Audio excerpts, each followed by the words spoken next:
Hello. So today I'm gonna be showing you how to create this simple game in Unity where you jump in order to avoid enemies that's so coming towards you basically. So by the end of this video you should have something like this, right? Let's get into it. Okay, so here is the scene. Uh, Before talking about the script, I quickly explain all the things you find here. All right, so the first thing is in camera. Nothing special. I just set the background to black, as you can see here.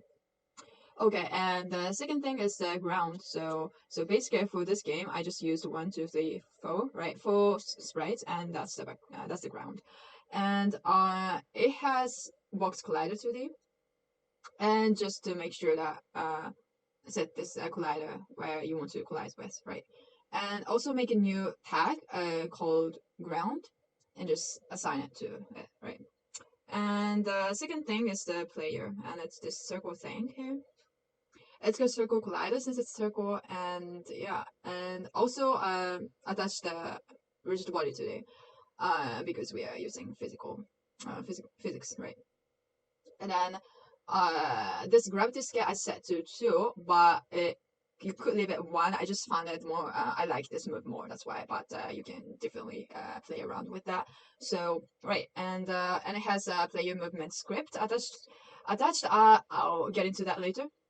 And it's got this next game object, this empty object called manager. And I attached this game manager script. Again, I'll talk about it later. And again, empty game object ball position called ball pos, and it just has this gizmo. You can see here. Basically, what it does is it's where I want the manager script to instantiate the new enemies, basically. Right, but I will get into that later. And it's got one canvas since I am actually using text here. And this canvas mode is screen space set to camera, and I just you can just drag and drop this main camera onto here, right? So and then in this canvas it's got image, and the source image is set to this dialog box. Basically, this is just a white square thing. And then inside, it has one child called dialog text. You can call it whatever you want. And it's basically, I want to show some text. If you, for example, if you jump, then I want it to say jump. And if you hit, then I want it to say ouch or something like that. So that's that. I'll just leave it empty. And yeah, the last thing back. So basically, it's just a background. I'm using the same sprite as this ground. I just set this color a little bit darker so that I can see the difference. Yeah, so I guess that's it. So now let's talk about the scripts. So basically, the scripts it has 3 main scripts, right? Let's just first talk about the player movement script that's attached to this player object. So let's just go into that. So first of all, just make sure to import those 2 namespace. First, Gem Pro, since I'm using Text Mesh Pro. And the second one is Unity Engine.ui, because down here, I want to set the image color to red. That's why I'm here. That's why I needed to import the button. Okay, so a couple of things here to define first. First thing, jump force. I set it to public because it's always good to be able to change that in the editor. So right, and the rigid body 2D, I call it RB, and I define this RB in the start function. Because this script is also attached to the game object, it has this rigid body. I can just do that, like RB get component and just find it. And then on start, I make sure this, so here, again, the public game object dialog text box. So it's basically this box, this white box. I don't want it to, I don't want it showing all the time in the play. That's why I set it to false on start first. And the last thing, the boolean is on ground, set to true. It's basically just to know if you can jump or not. Like for example, I don't want the player to jump if the player is already jumping, right? So that's for that, right? So that's that, right? And let's see. In the update function, I'm just checking if it's on the ground. And then if you pressed up arrow key on your keyboard, then you can jump, right? So let's see the jump function here. It's right here. It's very simple. I'll talk about this thing later, this text thing. I'll just focus on this now. So basically on jump, I use this rigid body, and then at force, in which direction is vector2 dot up. So basically I want it to go up, right? So vector2 dot up, and multiplied by the jump force, which we just defined here. And then the mode, force mode to d dot impulse. You don't have to do that. It's just I tend to do that because it makes the jump more the way that I like to be. So you can play around with that kind of things. But so that's my jump. Right, and so if you press jump, then jump. Then let's see, how do you then know if it's on the ground or not, right? Here. So that's basically, I'm using this collision, right? So the on collision enter to D, if the game object that's collided has the tag named ground, then it means it's on the ground. And while it's touching the ground, that means also it's on the ground, so it's on the ground is also true.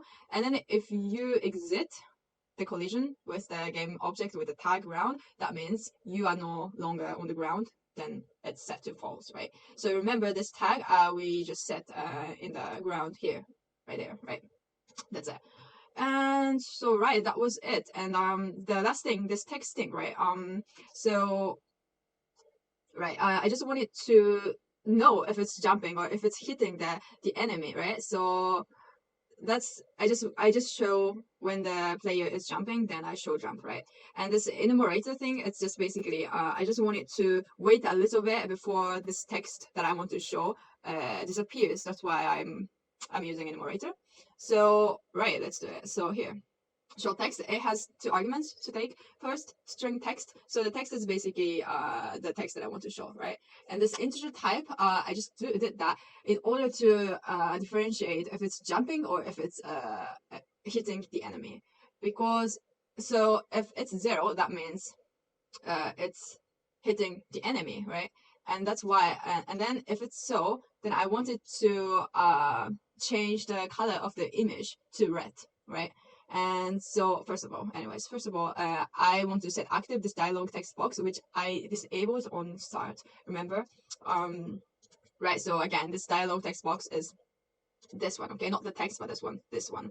And basically I wanted to trigger it to red also, right? Not just a text change, but also. Anyways, so set active, and then again, if it's 0, that means if it's the enemy, then I want it to make it red. That's why I did it red. Else, then I want it to stay white, so white, right? And after that, I also want to change the text, right? So here, basically, dialog text box dot transform get child. The first child is 0, and so if you come back, right, it's got only one child, and the first child is this text, right? So I find it this way, get child. And then this child, also I want to have access to the text component. So get component text mesh pro UGUI dot text. It's set to the text that I want to change. And then after that, I want to wait a little bit before it disappears. So 0.4 second. And then after that, I just want to reset. So basically here, these two lines is just resetting, right? So again, the same, this text, right? Set to empty. And then dialog text box, and this image color, again, this color I set back to white. And then this dialog text box set active to false, again, the same, right? That's it, right? And then basically there's two occasions where I want to call this show text. First, when I jump, right? When I jump, I want to say jump, and right, and also the type is 1 because I want to have this white box. And then the way you call enumerator is basically you call this way, right? Start coroutine, and then show text, and then the arguments. That's it. And then the other ones, when you hit the enemy, here, where is it? Right. So on trigger, I haven't talked about this enemy, but I'll come back. So basically, the enemy has a trigger, right? And also the enemy has a tag called enemy. So if the player hits the game objects with the tag enemy, then I also want to call this coroutine. And at this time, I want to say ouch. And also the type is set to 0 so that it has it becomes red, right? yeah, and then also I wanted to destroy the enemy if the player hits it. So that's why I destroy collision dot game object. That's it. So that's basically it for the player movement. Let's come back. Before I move into onto the next script, since I forgot to talk about the prefab. So basically this is the enemy object that's set to prefab, and right. So it has just a sprite, this one, right? And then again the rigid body 2D, and this time gravity is set to 0, since I just want this to move this way, right? Not the gravity affecting in any way. So right, and then also it has a box collider, like that. See, it's just a simple box collider. And also make sure to set this trigger on. All right. So, and it has this enemy move script. I'm gonna talk about it now. All right. So let's see. The enemy move script. Basically, if the enemy is created, I want this enemy to move from the place to left, right? So the first thing, rigid body 2D, again, the same as a player. I just find it here using get component on start. And then it has this speed float. Basically, it's how first this enemy moves. And then the last thing, death timer set to 10 seconds. So basically, why I'm doing that is because I don't want to. Okay, if the player collides to the enemy is destroyed, which is good. But if it doesn't, it kind of constantly keep existing in the game scene. I don't want that to happen. That's why after 10 seconds, it automatically destroys itself. So basically, in the update function, that this timer is going down as the time goes on, minus equals time dot delta time. And then if this timer is less or equal to 0, then it means it's time to destroy itself. So destroy this dot game object, right?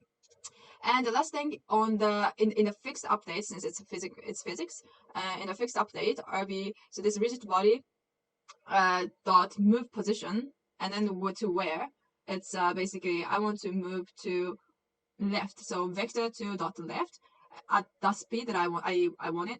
So here multiplied by speed, and again multiplied by time dot little time.